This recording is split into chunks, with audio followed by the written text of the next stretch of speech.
hapa Mjimbini pana vijana wana viwanda vya mafuta ya karafuu, si ndio? Kwa kutumia majani ya karafuu. Tutawasaidia vijana wale kuimarisha vile viwanda viwe vikubwa na baadaye watoe ajira kwa vijana wengine ili mapato yaweze kuongezeka.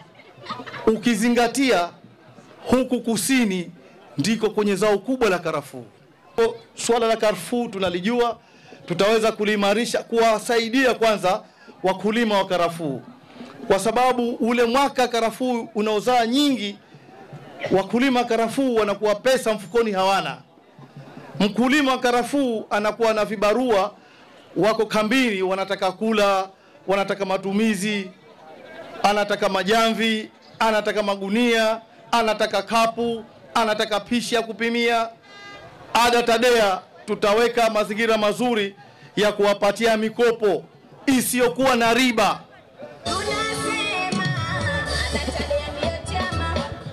Kwa hiyo kila atakayekuwa na kambi ya karafuu atakuja kukopa pesa kwa ajili ya kuanza kuzichuma hizi karafuu.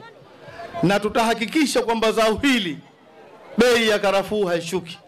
Kwa sababu bei ya karafuu, kwa sababu karafuu ya Zanzibar ina hadhi.